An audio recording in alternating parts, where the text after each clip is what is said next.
ਦੋਸਤੋ ਪੰਜਾਬੀ ਟ੍ਰਿਬਿਊਨ ਦੇ ਰੋਜ਼ਾਨਾ ਪ੍ਰੋਗਰਾਮ ਵੇਲੇ ਦੀ ਗੱਲ ਵਿੱਚ ਤੁਹਾਡਾ ਸਵਾਗਤ ਹੈ। ਮੈਂ ਆਤਿਸ਼ ਗੁਪਤਾ ਤੁਹਾਡੇ ਸਾਹਮਣੇ ਹਾਜ਼ਰ ਹਾਂ ਤੇ ਅੱਜ ਅਸੀਂ ਗੱਲ ਕਰਾਂਗੇ ਭਾਰਤ ਆਬਾਦੀ ਪੱਖੋਂ ਦੁਨੀਆ ਦੇ ਵਿੱਚ ਅਵਲ। ਦੋਸਤੋ ਪਹਿਲਾਂ ਹੀ ਭਾਰਤ ਦੇਸ਼ ਦੇ ਵਿੱਚ ਆਬਾਦੀ ਨੂੰ ਲੈ ਕੇ, ਜਨਸੰਖਿਆ ਨੂੰ ਲੈ ਕੇ ਭਾਰਤ ਦੇਸ਼ ਜਿਹੜਾ ਹੈਗਾ ਚਰਚਾ 'ਚ ਰਹਿੰਦਾ ਹੈ, ਕਿਉਂਕਿ ਦੁਨੀਆ ਦੇ ਵਿੱਚ ਸਭ ਤੋਂ ਵੱਧ ਆਬਾਦੀ ਵਾਲਾ ਮੁਲਕ ਜਿਹੜਾ ਹੈਗਾ ਹੁਣ ਤੱਕ ਚੀਨ ਨੂੰ ਮੰਨਿਆ ਜਾਂਦਾ ਸੀ। ਪਰ ਜਿਹੜੀ ਲੰਘੇ ਦਿਨ ਸੰਯੁਕਤ ਰਾਸ਼ਟਰ ਆਬਾਦੀ fund United nations population fund ਦੀ ਜਿਹੜੀ ਇੱਕ ਰਿਪੋਰਟ ਆਈ ਹੈ, ਉਸ ਰਿਪੋਰਟ ਤੋਂ ਬਾਅਦ ਜਿਹੜਾ ਹੈਗਾ ਭਾਰਤ ਦੁਨੀਆ ਦਾ ਆਬਾਦੀ ਵਜੋਂ ਜਿਹੜਾ ਹੈਗਾ ਨੰਬਰ 1 ਤੇ ਮੁਲਕ ਜਿਹੜਾ ਹੈਗਾ ਬਣ ਗਿਆ। ਇਸ ਰਿਪੋਰਟ ਅਨੁਸਾਰ ਭਾਰਤ ਦੀ ਆਬਾਦੀ ਜਿਹੜੀ ਦੁਨੀਆ ਦੇ ਸਾਰੇ ਦੇਸ਼ਾਂ ਨਾਲੋਂ ਸਭ ਤੋਂ ਵੱਧ ਜਿਹੜੀ ਹੈਗੀ ਮੰਨੀ ਜਾ ਰਹੀ ਹੈ।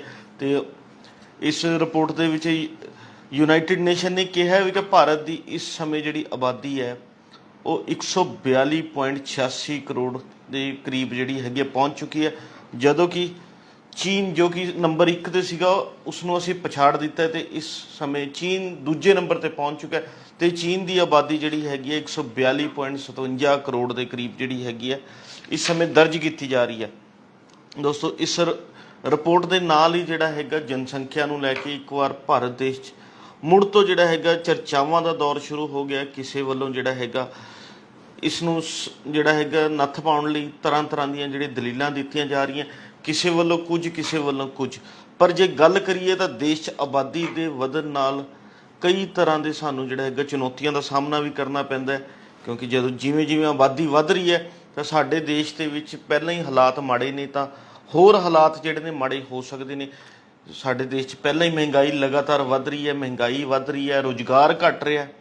ਰੁਜ਼ਗਾਰ ਦੇ ਸਾਧਨ ਘਟਣ ਦੇ ਨਾਲ ਨਾਲ ਜਿਹੜਾ ਹੈਗਾ ਹੋਰ ਦੇਸ਼ ਦੇ ਵਿੱਚ ਸਿਹਤ ਸਹੂਲਤਾਂ ਦੀ ਘਾਟ ਸਾਨੂੰ ਅਕਸਰ ਦੇਖਣ ਨੂੰ ਮਿਲਦੀ ਹੈ ਤੇ ਇਸ ਤਰ੍ਹਾਂ ਦੀ ਕਈ ਤਰ੍ਹਾਂ ਦੀ ਚੁਣੌਤੀਆਂ ਦਾ ਸਾਹਮਣਾ ਕਰਨਾ ਪੈ ਰਿਹਾ ਆਬਾਦੀ ਦੇ ਵਧਣ ਦੇ ਨਾਲ ਨਾਲ। ਜੇ ਅਸੀਂ ਗੱਲ ਕਰੀਏ ਤਾਂ ਰਿਹਾਇਸ਼ੀ ਜਿਹੜੀ ਜ਼ਮੀਨ ਹੈ ਉਹ ਵੀ ਜਿਹੜੀ ਹੈਗੀ ਹੈ ਵੱਧਦੀ ਜਾ ਰਹੀ ਹੈ, ਜਿਸ ਨਾਲ ਸਾਡੇ ਚਾਹੇ ਉਹ ਖੇਤੀਬਾੜੀ ਖੇਤਰ ਦੇ ਹੇਠ ਰਕਬਾ ਹੋਵੇ ਉਹ ਘਟ ਰਿਹਾ, ਸਾਡੇ ਜੰਗਲਾਤ ਦਾ ਇਲਾਕਾ ਹੋਵੇ ਉਹ ਘਟ ਰਿਹਾ।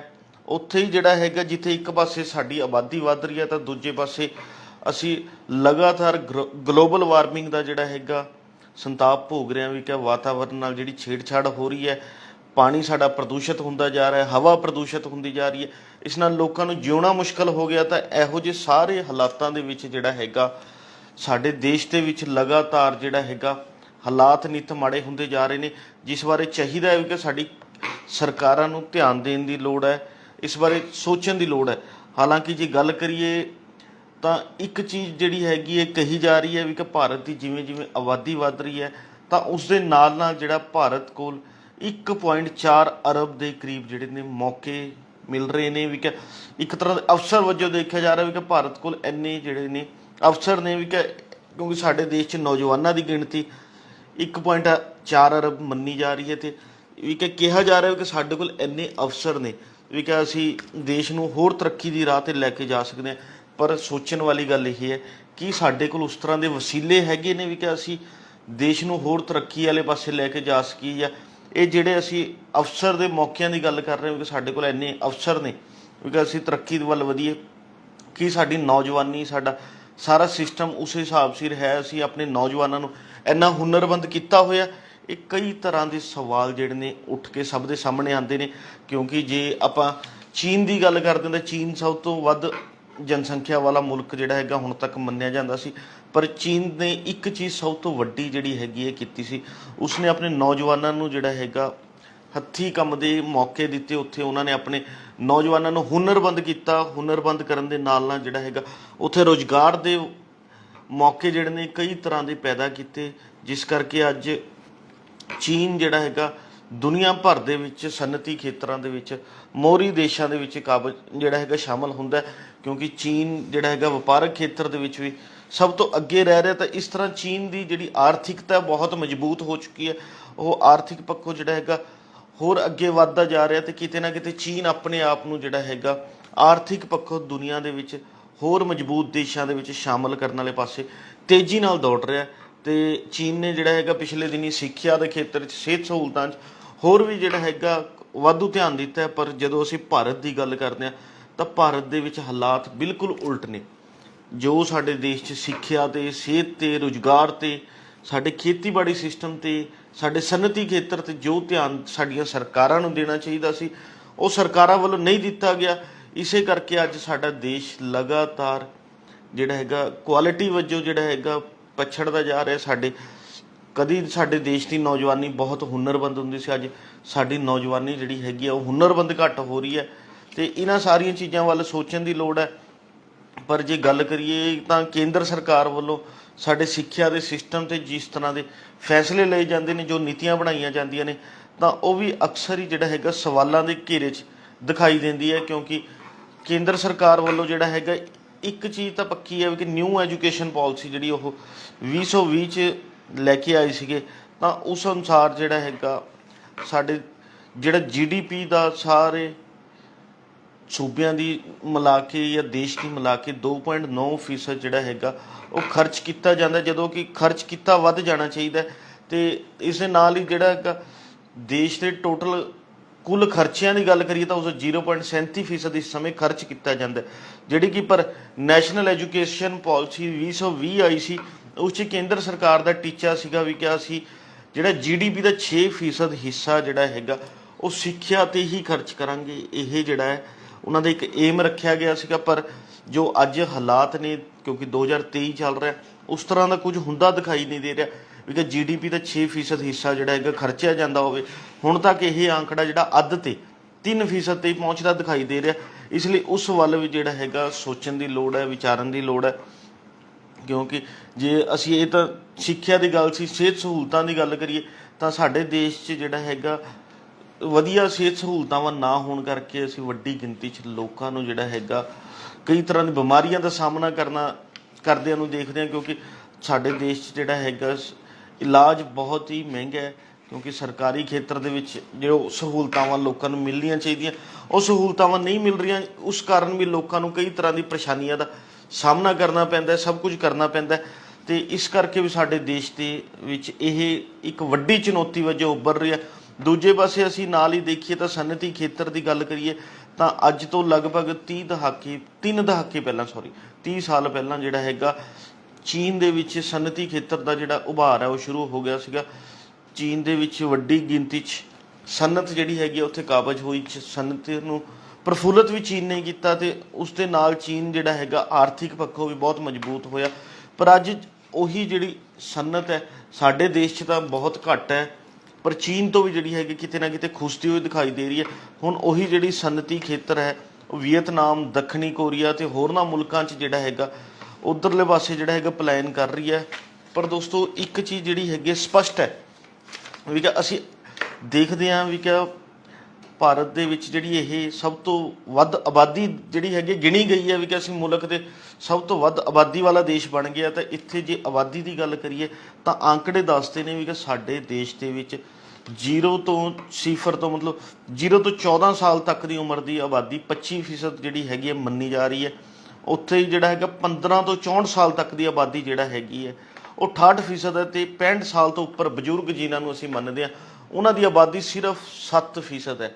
ਤਾਂ ਇਸ ਤੋਂ ਪਤਾ ਲੱਗਦਾ ਵੀ ਕਿ ਸਾਡੇ ਦੇਸ਼ ਦੇ ਵਿੱਚ ਜਿਹੜਾ ਬੱਚਿਆਂ ਤੇ ਬਜ਼ੁਰਗਾਂ ਦੀ ਸੰਖਿਆ ਘੱਟ ਹੈ। ਤਾਂ ਮਤਲਬ ਵੀ ਕਿ ਜੇ ਸਾਡੇ ਦੇਸ਼ ਦੀਆਂ ਸਰਕਾਰਾਂ ਇਸ ਤਰ੍ਹਾਂ ਦੇ ਸਿਸਟਮ ਜਿਹੜਾ ਤਿਆਰ ਕਰਨ ਜਿਸ ਦੇ ਨਾਲ ਲੋਕਾਂ ਨੂੰ ਰੁਜ਼ਗਾਰ ਦੇ ਜਿਹੜਾ ਹੈਗਾ ਸਾਧਨ ਮੁਹੱਈਆ ਕਰਵਾਏ ਜਾ ਸਕਣ, ਉੱਥੇ ਉਹਨਾਂ ਨੂੰ ਹੋਰ ਜਿਹੜੇ ਹੈਗੇ ਸਹੂਲਤਾਵਾਂ ਦਿੱਤੀਆਂ ਜਾ ਸਕਣ, ਤਾਂ ਸਾਡੀ ਨੌਜਵਾਨੀ ਜਿਹੜੀ ਹੈਗੀ ਆ ਉਹ ਰੁਜ਼ਗਾਰ ਦੇ ਖੇਤਰ 'ਚ ਅੱਗੇ ਵੱਧ ਸਕਦੀ ਹੈ। ਕਿਉਂਕਿ ਜੇ ਅਸੀਂ ਆਪਣੀ ਨੌਜਵਾਨੀ ਦੀ ਗੱਲ ਕਰੀਏ ਤਾਂ ਸਾਡੇ ਦੇਸ਼ ਦੇ ਵਿੱਚ ਜਿੱਥੇ 10 ਤੋਂ ਲੈ ਕੇ 24 ਸਾਲ ਇਹ ਨੌਜਵਾਨੀ ਦੀ ਜਿਹੜੀ ਉਮਰ ਹੈ ਉਹਨਾਂ ਦੀ ਜਿਹੜੀ ਸੰਖਿਆ ਉਹ 26% ਦੇ ਕਰੀਬ ਹੁਣ ਦਰਜ ਕੀਤੀ ਗਈ ਹੈ। ਇਹ ਸੰਯੁਕਤ ਰਾਸ਼ਟਰ ਦੀ ਰਿਪੋਰਟ ਕਹਿੰਦੀ ਹੈ ਠੀਕ ਹੈ 10 ਤੋਂ 24 ਸਾਲ ਤੱਕ ਦੇ ਜਿਹੜੇ ਸਾਡੇ ਦੇਸ਼ ਦੀ ਆਬਾਦੀ ਹੈ ਉਹ 26% ਹੈ।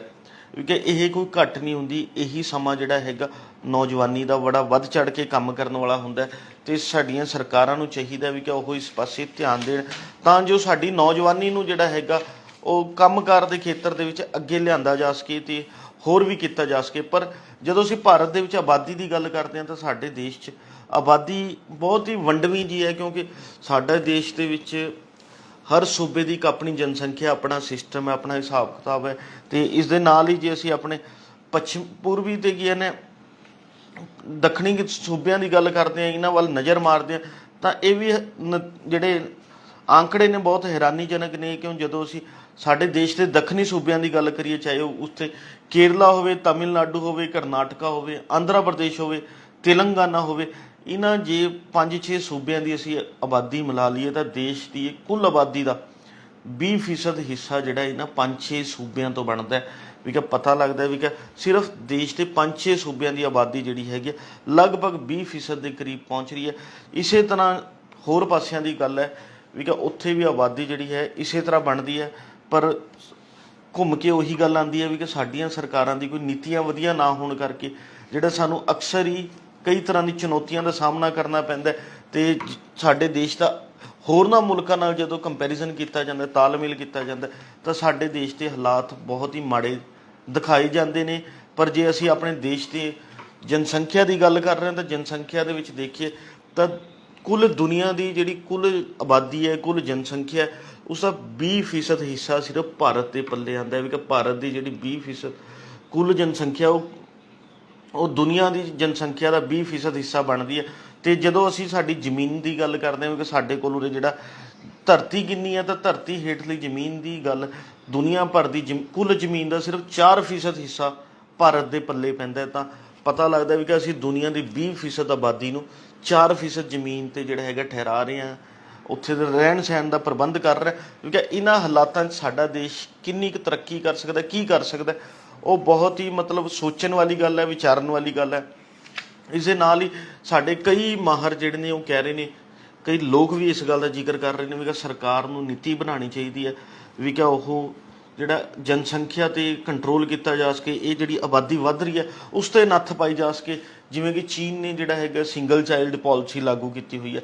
ਪਰ ਜੋ ਦੇਸ਼ ਦੇ ਹੁਣ ਹਾਲਾਤ ਬਣ ਚੁੱਕੇ ਨੇ, ਅਸੀਂ ਇਹਨਾਂ ਹਾਲਾਤਾਂ 'ਚ ਇਹ ਚੀਜ਼ ਲਾਗੂ ਕਰਨੀ ਵੀ ਕੋਈ ਸੌਖੀ ਨਹੀਂ ਹੈ, ਕੋਈ ਜਿਹੜਾ ਹੈਗਾ ਇਹ ਸਧਾਰਨ ਗੱਲ ਨਹੀਂ ਹੈ ਵੀ ਕਿ ਦੇਸ਼ ਦੇ ਵਿੱਚ ਇਹ ਚੀਜ਼ ਲਾਗੂ ਹੋ ਸਕੇ। ਕਿਉਂਕਿ ਸਾਡਾ ਜਿਹੜਾ ਇਸ ਸਮੇਂ ਦਾ ਜਿਹੜਾ ਫਰਟੈਲਿਟੀ ਰੇਟ ਹੈ ਉਹ 2.1 ਜਿਹੜਾ ਹੈਗਾ ਇਸ ਸਮੇਂ ਦੇਖਿਆ ਜਾ ਰਿਹਾ। ਅਤੇ ਜੇ ਇਹੋ ਜਿਹੇ ਹਾਲਾਤ ਦੇ ਵਿੱਚ ਵੀ ਅਸੀਂ ਗੱਲ ਕਰਦੇ ਹਾਂ ਤਾਂ ਜਿਹੜਾ ਹੈਗਾ ਸਾਡੇ ਦੇਸ਼ 'ਚ ਜਿੰਨੀਆਂ ਔਰਤਾਂ ਉਹਨਾਂ ਦੇ ਸਰੀਰਕ ਤੌਰ 'ਤੇ ਜਿਹੜਾ ਹੈਗਾ ਕਈ ਤਰ੍ਹਾਂ ਦੀ ਉਹਨਾਂ ਨੂੰ ਦਿੱਕਤਾਂ ਦਾ ਜਿਹੜਾ ਹੈਗਾ ਸਾਹਮਣਾ ਕਰਨਾ ਪੈ ਸਕਦਾ। ਤਾਂ ਇਹੋ ਜਿਹੇ ਹਾਲਾਤ ਦੇ ਵਿੱਚ ਅਸੀਂ ਜਿਹੜਾ ਹੈਗਾ ਇਸ ਤਰ੍ਹਾਂ ਦੀ ਵੀ ਕੋਈ ਪਾਬੰਦੀ ਨਹੀਂ ਲਾ ਸਕਦੇ। ਜਦੋਂ ਕਿ ਸੰਯੁਕਤ ਰਾਸ਼ਟਰ ਦੀ ਰਿਪੋਰਟ ਇੱਕ ਚੀਜ਼ ਬੜੀ ਕਹਿ ਰਹੀ ਹੈ ਸਪਸ਼ਟ ਤੌਰ 'ਤੇ ਵੀ ਕਿ ਜੇ ਇਸੇ ਤਰ੍ਹਾਂ ਦੇਸ਼ ਦੀ ਆਬਾਦੀ ਵੱਧਦੀ ਰਹੀ ਤਾਂ 2050 ਤੱਕ, ਅੱਜ ਤੋਂ 27 ਸਾਲ ਬਾਅਦ, ਭਾਰਤ ਦੇਸ਼ ਦੀ ਆਬਾਦੀ ਜਿਹੜੀ ਹੈਗੀ ਆ ਉਹ ਲਗਭਗ 166 ਕਰੋੜ 'ਤੇ ਪਹੁੰਚ ਜਾਏਗੀ। ਪਰ ਜਦੋਂ ਅਸੀਂ ਆਪਣੇ ਦੇਸ਼ ਦਾ ਫਰਟੀਲਿਟੀ ਰੇਟ ਦੀ ਗੱਲ ਕਰਦੇ ਹਾਂ, ਉਸ 'ਤੇ ਜਿਹੜਾ ਹੈਗਾ ਇੱਕ ਐਨਾਲਾਈਜ਼ ਕਰਦੇ ਹਾਂ ਤਾਂ ਉਸ ਤੋਂ ਜਿਹੜੀ ਹੈਗੀ ਆ ਨਿਕਲ ਕੇ ਸਾਹਮਣੇ ਆਉਂਦਾ ਵੀ ਕਿ 2060, ਅੱਜ ਤੋਂ ਲਗਭਗ 37 ਸਾਲ ਬਾਅਦ ਸਾਡੇ ਦੇਸ਼ ਦੀ ਆਬਾਦੀ ਜਿਹੜੀ ਹੈਗੀ ਆ ਉਹ ਘਟਣੀ ਸ਼ੁਰੂ ਹੋ ਜਾਏਗੀ। ਪਰ ਇਹਨਾਂ 37 ਸਾਲਾਂ ਦੇ ਵਿੱਚ ਦੇਸ਼ ਨੂੰ ਜਿਹੜਾ ਹੈਗਾ ਤਰੱਕੀ ਦੇ ਰਾਹ 'ਤੇ ਤੋਰੇ ਰੱਖਣਾ ਜਾਂ ਦੇਸ਼ ਦੀ ਇੱਕ ਸਟੇਬਿਲਿਟੀ ਬਣਾਈ ਰੱਖਣਾ, ਇਹ ਬਹੁਤ ਹੀ ਮੁਸ਼ਕਲ ਜਿਹੜਾ ਗੱਲ ਹੈ। ਇਸ ਲਈ ਲੋੜ ਸਾਡੀ ਸਰਕਾਰਾਂ ਨੂੰ ਇਹ ਹੈ ਕਿ ਸਾਡੇ ਦੇਸ਼ 'ਚ ਨੌਜਵਾਨੀ ਦੀ ਸੰਖਿਆ ਵੱਧ ਹੈ, ਨੌਜਵਾਨਾਂ ਦੀ ਗਿਣਤੀ ਵੱਧ ਹੈ, ਤਾਂ ਉਹਨਾਂ ਦੇ ਵਧੀਆ ਸਿਹਤ ਪ੍ਰਬੰਧ, ਵਧੀਆ ਸਿੱਖਿਆ ਅਤੇ ਰੁਜ਼ਗਾਰ ਦੇ ਸਾਧਨ ਮੁਹੱਈਆ ਕਰਵਾਉਣਾ ਸਰਕਾਰ ਦੀ ਜ਼ਿੰਮੇਵਾਰੀ ਬਣਦੀ ਹੈ। ਸਰਕਾਰਾਂ ਨੂੰ ਉਸ ਵੱਲ ਧਿਆਨ ਦੇਣਾ ਚਾਹੀਦਾ ਹੈ। ਇਸ ਦੇ ਨਾਲ ਹੀ ਜਿਹੜਾ ਹੈਗਾ ਸਾਡਾ ਦੇਸ਼ ਜਿਹੜਾ ਹੈਗਾ ਕਦੀ ਖੇਤੀਬਾੜੀ ਦੇ ਖੇਤਰ 'ਚ ਬਹੁਤ ਵੱਧ ਅੱਗੇ ਹੁੰਦਾ ਸੀ ਅਤੇ ਖੇਤੀਬਾੜੀ ਦੇ ਖੇਤਰ 'ਚ ਰੁਜ਼ਗਾਰ ਵੀ ਜਿਹੜਾ ਹੈਗਾ ਆਮ ਨਾਲੋਂ ਵੱਧ ਜਿਹੜਾ ਹੈਗਾ ਮੁਹੱਈਆ ਕਰਵਾਇਆ ਜਾ ਸਕਦਾ, ਰੁਜ਼ਗਾਰ ਦੇ ਸਾਧਨ ਵੱਧ ਮੁਹੱਈਆ ਕਰਵਾਏ ਜਾ ਸਕਦੇ ਨੇ।